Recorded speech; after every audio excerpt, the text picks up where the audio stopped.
Hello students, good morning everyone. Today we are going to discuss exercise 3.3.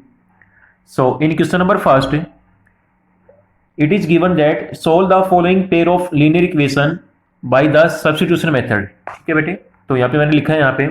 So question number first का जो आपका जो first part है, I am going to discuss that part. First part में given है the pair of linear equations are given to you. First हमारे पास है x plus Y is equal to 14. This is the first equation and x minus Y is equal to 4. This is the second equation. ये आपके पास कोई भी दो equations given है and we have to find the solution. Solution mean we need to find the values of x and y with the help of the substitution method. ठीक है ना. सॉल्यूशन का मीनिंग क्या होता है कि x और y की वैल्यूज को हम क्या बोलते हैं, सॉल्यूशन बोलते हैं. ठीक है. सो नाउ फ्रॉम फर्स्ट, अब देखिए ये हमारे पास फर्स्ट इक्वेशन है. Find the value of x और y. ठीक है ना. यहां से मैंने क्या निकाला है, this is the value of x in term of y. ये हमारे पास x की वैल्यू है, y की टर्म में है. ठीक है. So x is equal to 14 minus y हो जाएगा. y को मैंने ट्रांसपोज किया है. This is the equation number third. Now putting this value of y, putting this value of x in equation number second. आपके पास जो सेकंड इक्वेशन है वहां इस वैल्यू को पुट कर देंगे तो ये आपके पास बनेगा x की वैल्यू है 14 minus Y. So 14 minus Y, ठीक है, इसको ब्रैकेट में क्लोज कर देंगे. Minus Y is equal to 4. तो ये बनेगा माइनस वाई और minus Y, it becomes minus 2y is equal to 4 minus 14. ये बचेगा माइनस 10. ठीक है. माइनस से minus cancel out. This implies that y is equal to 5 आ जाएगा. ठीक है. This is the required value of y. ये हमारे पास y की फाइनल वैल्यू आ जाएगी. ठीक है. अब इस y की वैल्यू को पुट करेंगे इन इक्वेशन नंबर थर्ड. ठीक है. थर्ड में पुट कर देंगे. With the help of y we can easily find out value of x. तो ये बनेगा x is equal to 14 minus 5. 14 minus 5 which is equal to 9. ठीक है. तो हमारे पास x की वैल्यू आएगी 9. ठीक है. So in the end I will write the values of x is equal to 9 and the value of y is equal to 5. This is the required solution. ठीक है. अब देखिए एक यहाँ पे वर्ड है सब्स्टिट्यूशन. सब्स्टिट्यूशन का मीनिंग क्या होता है, हम एक वेरिएबल की वैल्यू को फाइंड आउट करेंगे दूसरे वेरिएबल की टर्म में, दूसरे वेरिएबल की फॉर्म में. ठीक है. और फिर उसको पुट कर देंगे इन द अनदर इक्वेशन.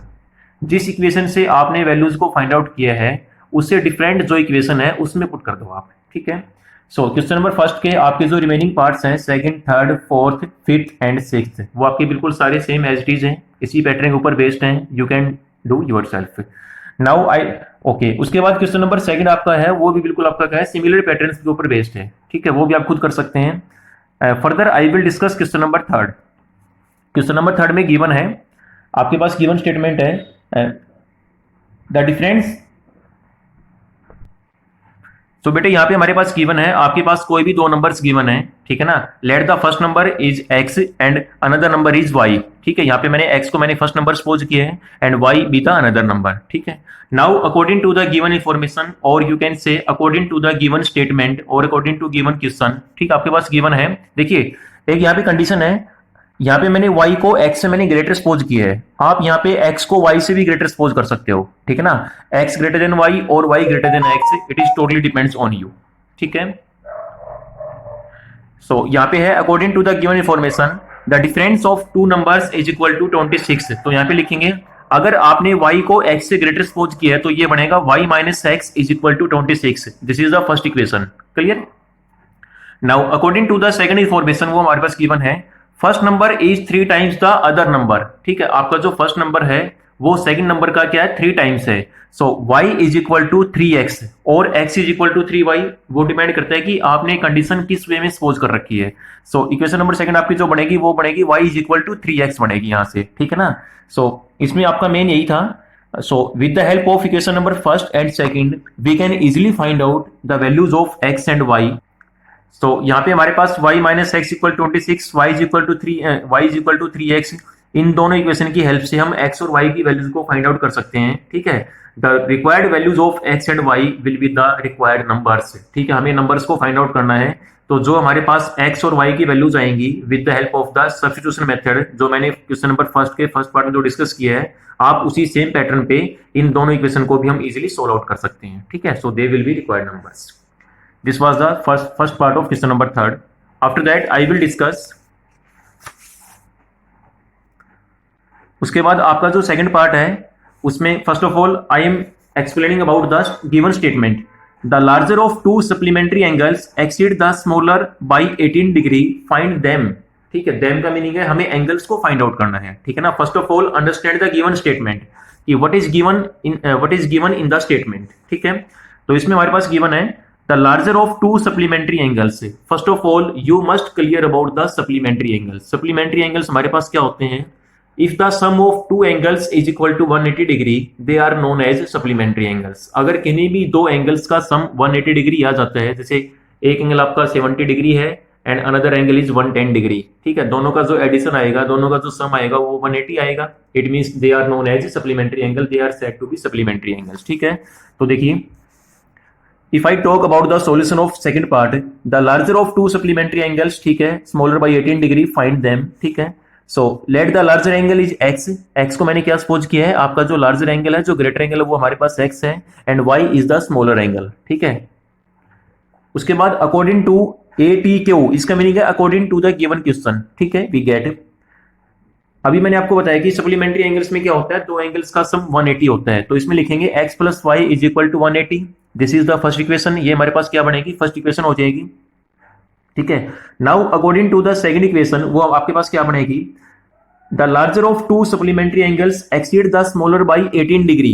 ठीक है, एक एंगल दूसरे से क्या आपका 18 डिग्री कम है, तो इसमें आपके हमारे पास बनेगा एक्स, ऐसे कर सकते हैं x minus Y is equal to 18 degree. ठीक है, so this is the second equation, x minus Y is equal to 18 degree. This is the second equation.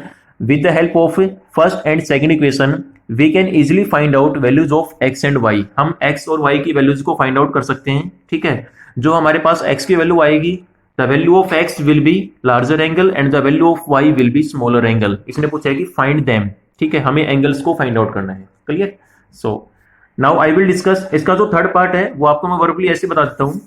The coach of a cricket team buys 7 bats and 6 ball for ₹3800. Later she buys 3 bats and 5 balls for ₹1750.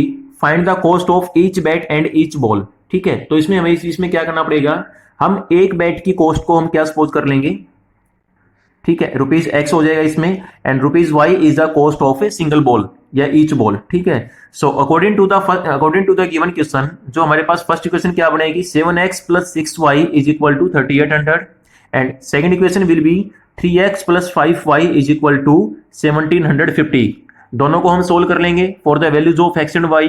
ठीक है, जो हमारे पास x की value आएगी that is the cost of each bat and the value of y will be cost of each ball.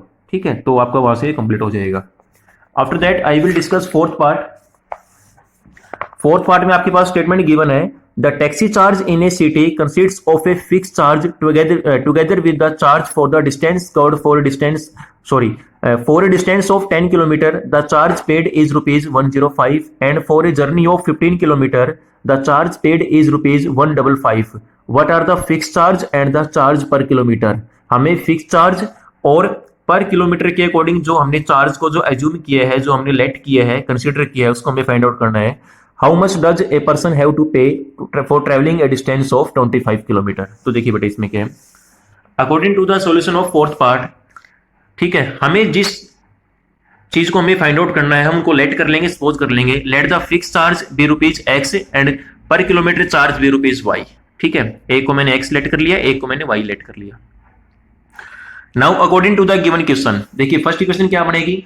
x plus 10y is equal to 105, क्योंकि x हमारे पास क्या है? फिक्स चार्ज है. ठीक है, वो आपका फिक्स है, वो आपका चेंज नहीं हो सकता, उसमें आपका अमेंडमेंट पॉसिबल नहीं है.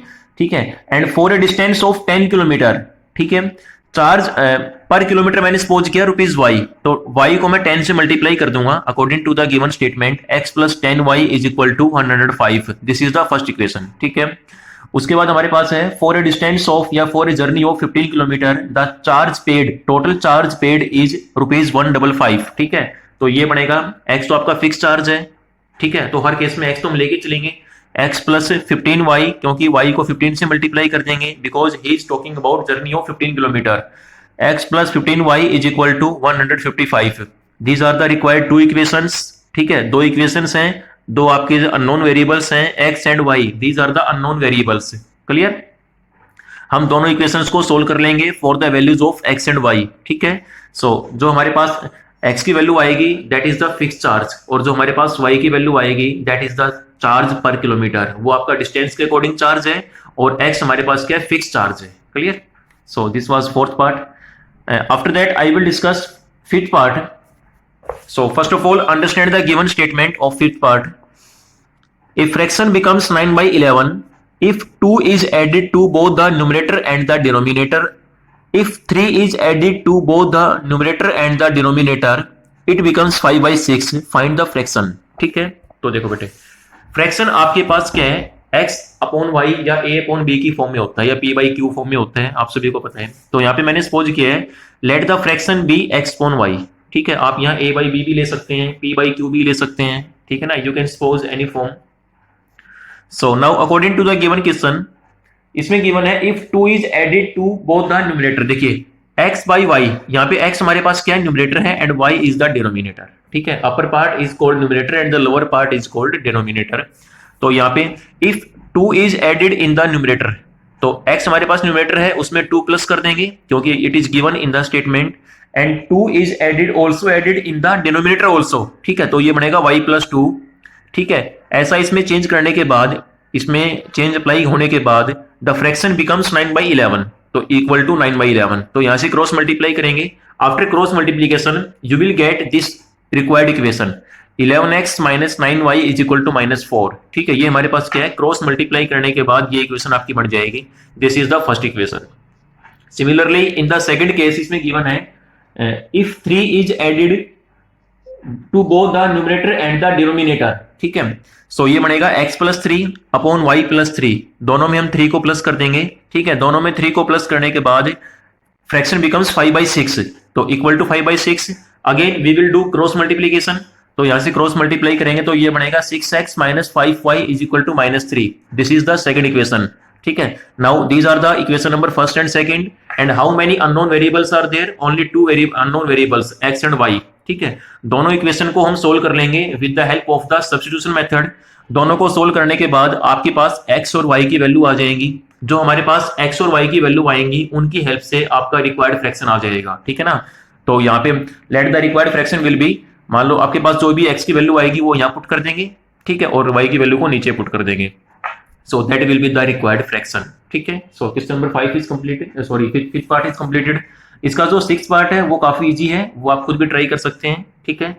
So today we have discussed exercise 3.3 and this exercise was totally based on substitution method, ठीक है ना, for finding the values of the variables. वो आपके वेरिएबल्स x और y भी हो सकते हैं, a और b भी हो सकते हैं, p और q भी हो सकते हैं, r और s भी हो सकते हैं, ठीक है बेटे। तो today you have to complete exercise 3.3 and you will solve in your fair notebook, ठीक है। फिर भी आपको कोई डाउट रहता है then we will discuss in the Zoom class. So thank you so much, thank you.